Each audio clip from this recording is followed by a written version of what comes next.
for me to be able to put that shit together like that. And when I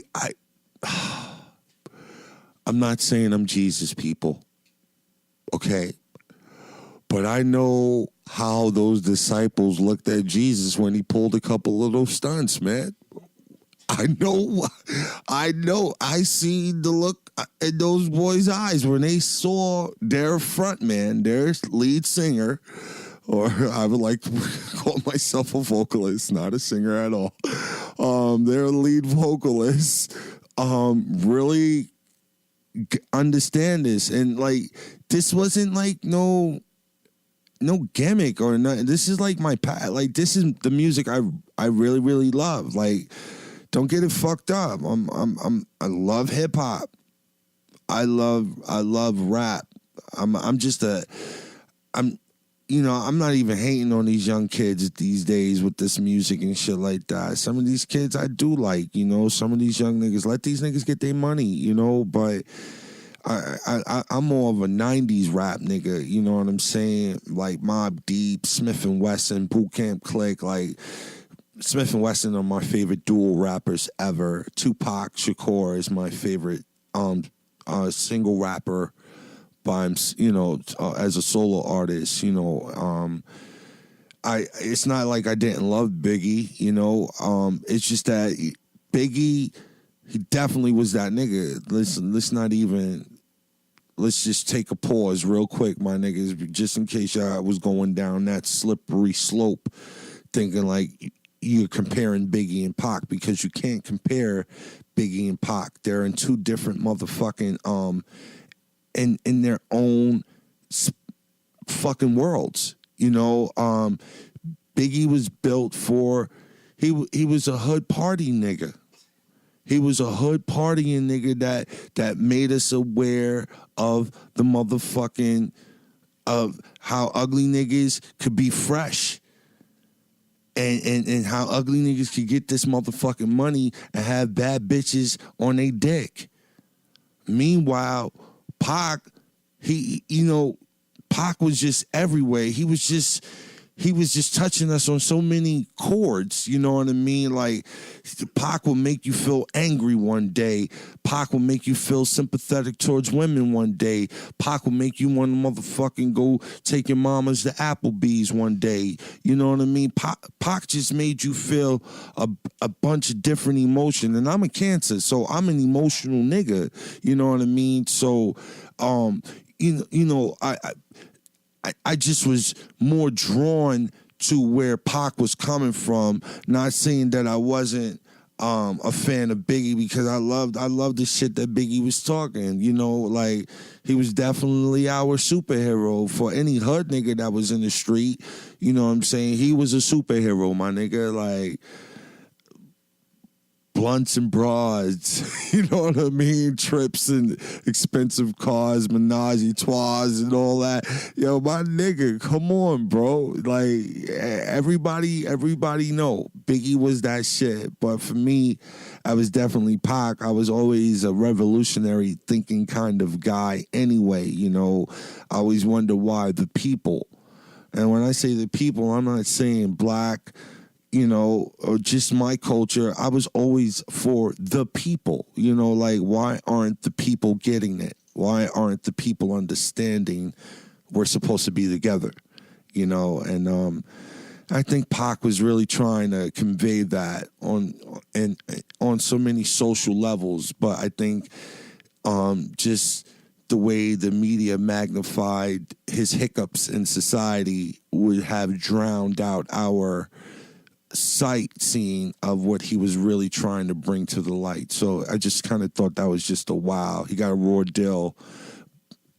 How is it that we never really truly understand and appreciate what we have while it's here? Why does it have to be gone for us to appreciate it to its full value? Same thing, it happened with Biggie. Like, nobody really understood how much of a fucking superhero he was until the passing of him. To see the way that Brooklyn stood up for him, like, So it's just like hip hop was a huge part of my alternative urban branding. Okay, because that's what I say my style of comedy is, and that's my disposition in life. Alternative urban, you know? But the music that I'm extremely passionate about, like rawly passionate about, is definitely rock. And, you know, it's motherfuckers like Axl Rose.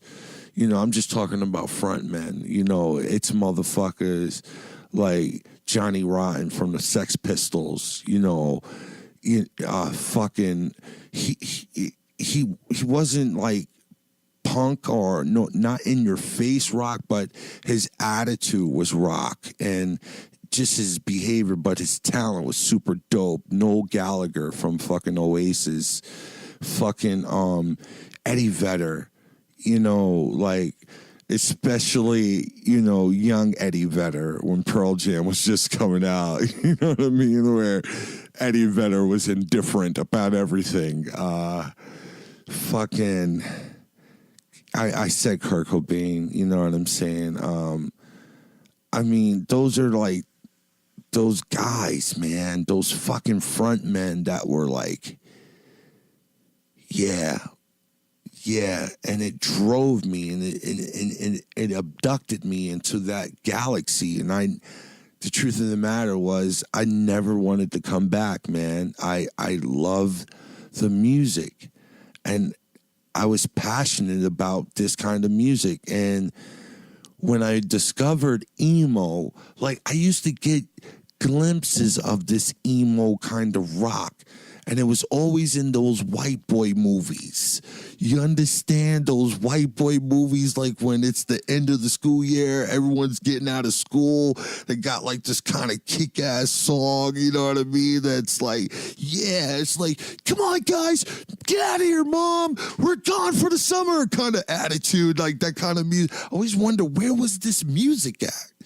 And then I found Take It Back Sunday, and they sent me into this whole tunnel of shit, man. And I said, this is the really the kind of music I want to do. Because, you know, people talk about emo this and emo that, but the truth of the matter is, you know, emotional rock is like, I know in the beginning of the song, it's really soft, and if you listen to all my shit is relationship driven.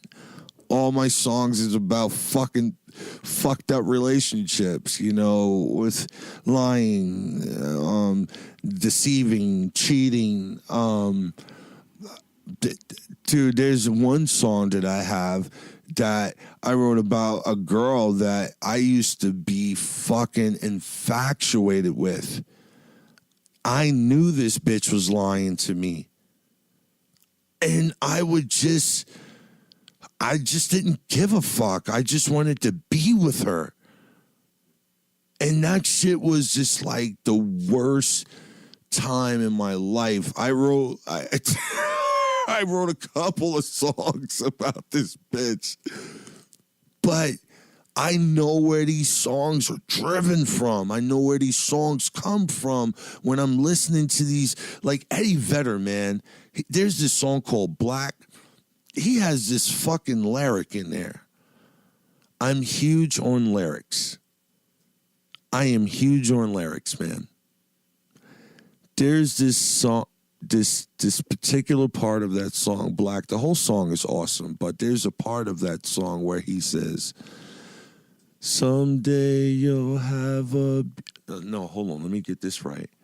I know someday you'll have a beautiful life. I know you'll be the sun in somebody else's sky.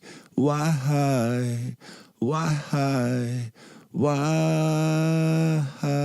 can it be?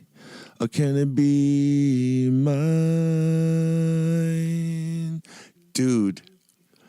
Those fucking lyrics, the fact that he can acknowledge that, the fact that he can see that happening in his relationship before she can see it. and he can still stay knowing what that obvious ending is. I was just like, wow, you know, the honesty of your music can leave you really exposed. Or just the honesty of your stand-up can leave you really exposed of who you really are, you know what I mean, as an individual living this life. And I just never wanted to write songs that